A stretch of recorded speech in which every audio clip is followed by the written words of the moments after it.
The way you touched me, that is the most happy moments that happen when I'm with you. And I want you to know that. And ang reply po ni Matthew, I know, but it makes me happier.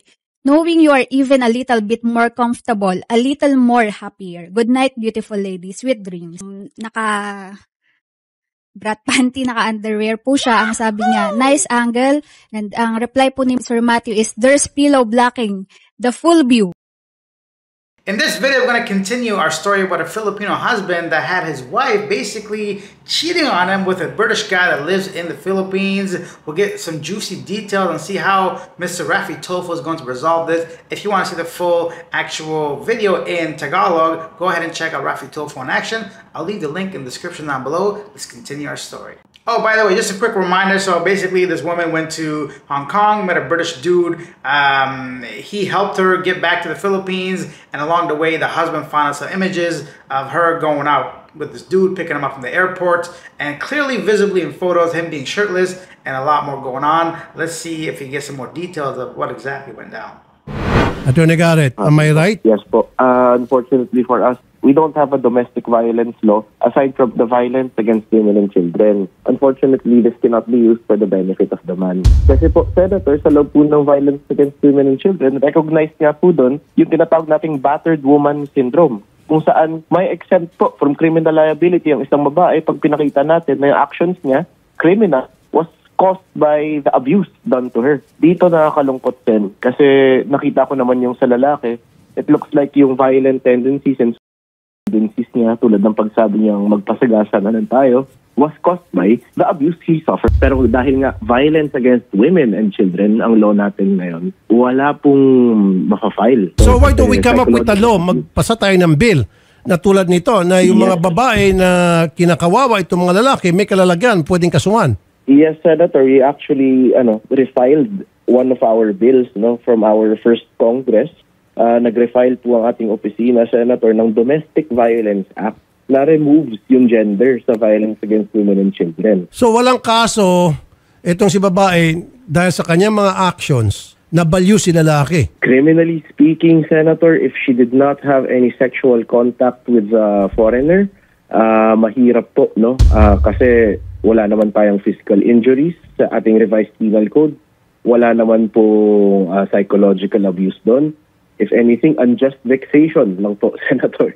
Ang pinakamababang, yun na po ang krimen ating masasampa. Fortunately for the male, he is still liable. Lalo po kung mapakita natin na yung kanyang pagbabanta already had developmental effect doon po sa kanilang anak. Child abuse po. And yung kanyang pag-threaten actually falls under psychological or emotional abuse under violence against women and children. Just another reminder that nobody cares about you, bro. As a man, only your mom can love you unconditionally. Maybe your dad, but here's another proof that basically men are on their own. Now, come on, you can't tell me that woman did not smash that dude. Let's be honest. There's got to be obviously sexual activity happening. I assume this guy, the husband, cannot prove it. Maybe he just doesn't want to deep down to know exactly what went down. You got to be a complete fool to think they have pictures like that in their hotel room or whatever and they didn't do anything. Come on. I'll bet my house, I bet $1 trillion, I don't even have it, that something physical and sexual happened. It's not even like a question between any grown adult, but it's sad to know he's got no case, criminally speaking, since he cannot prove any kind of, that. So, obviously, mentally, psychologically, he's damaged. And again, ma'am, siya ay naging ganito ng dahil sa inyo. Naintindihan ko po yun. Dapat maawa ka rin sa sitwasyon niya. Alam ko po na Tama, hindi siya umiinom, hindi siya nagsusugal, hindi siya nambababae, hindi siya nagdodroga. Nung po kasalanan ko po talaga lahat. Buti sana kung ginagawa niyang apat, batukan ko pa to. Kaso napakabait pala itong mister mo. Napakatino. Opo. Matino. Tapos palasimba pa.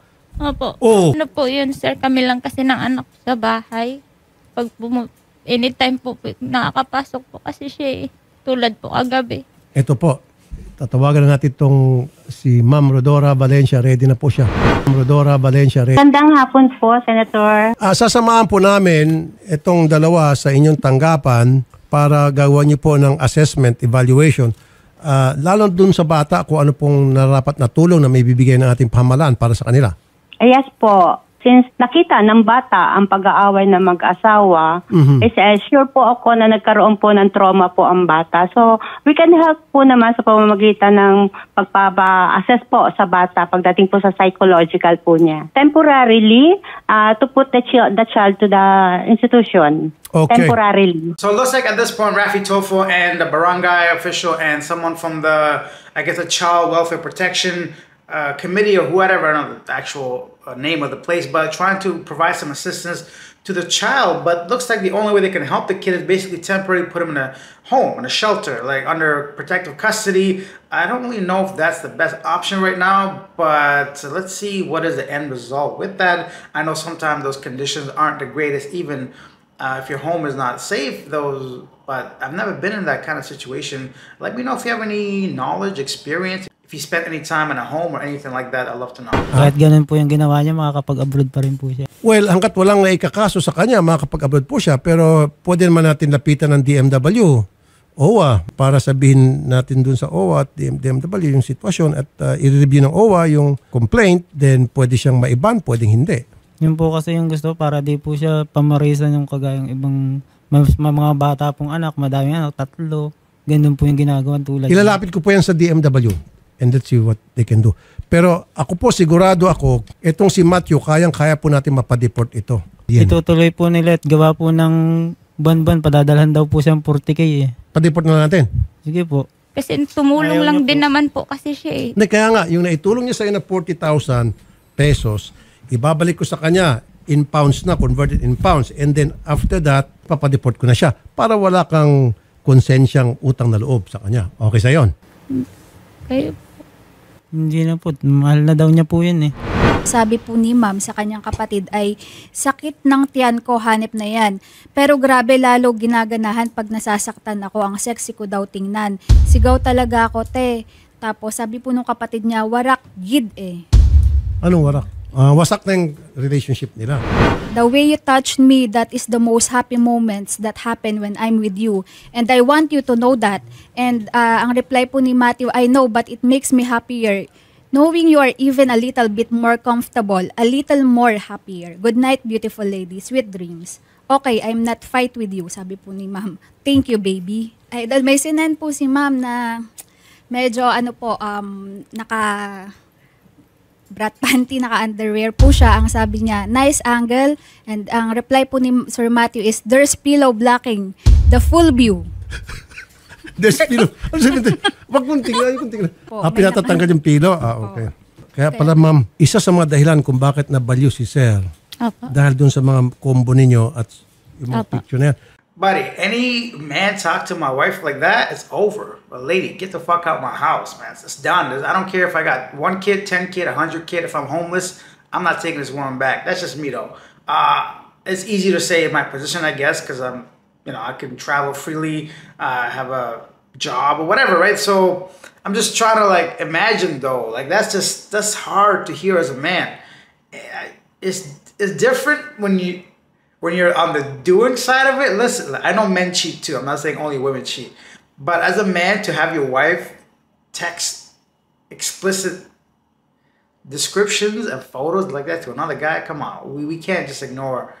We can't ignore that, right? Am I crazy? Please, someone let me know if any of you guys would ever actually like be okay with this or overcome it for the sake of the kid or the relationship or the marriage. Maybe your relationship with God is so close and strong that you're willing to forgive. But how do you move on from this? Saan mo nakuha yan, sir?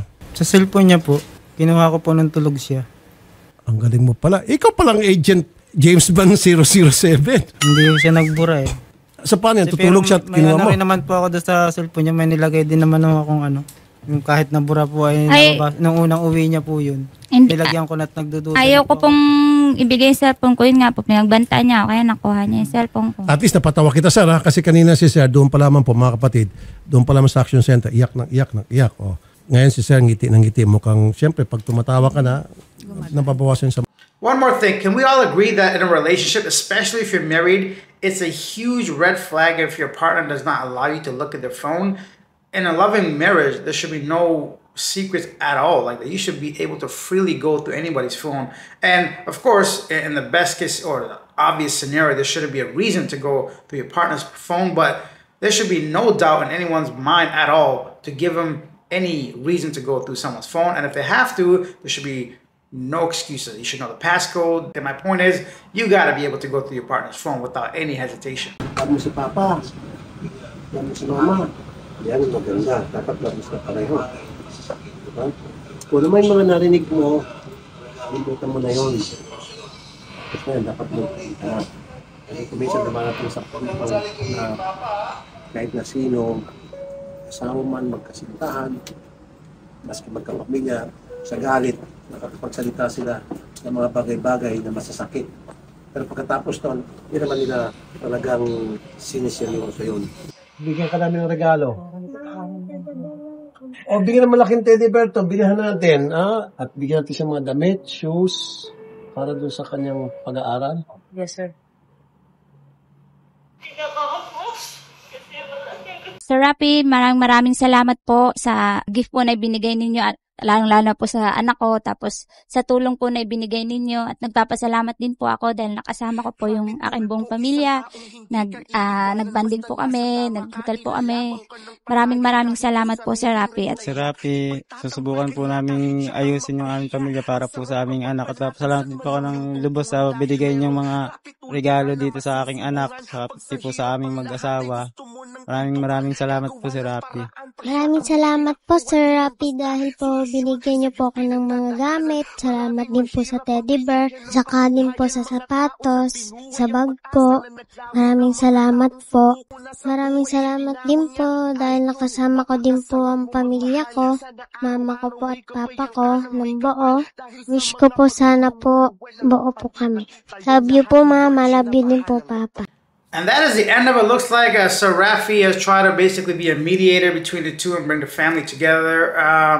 Once again, I don't know. I cannot be as brave, as strong. I don't even know those are the right adjectives to describe this guy. He's obviously the victim suffering in this case. He's not completely innocent because he acted very aggressively afterwards.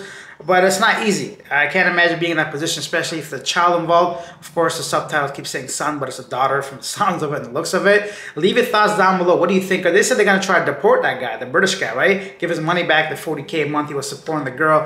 None of this is good on anybody. But I'd love to know your thoughts. What do you think if you're him, her, or anything you want to share in the comment section? Thank you for watching. I'll see you guys next time. Bye.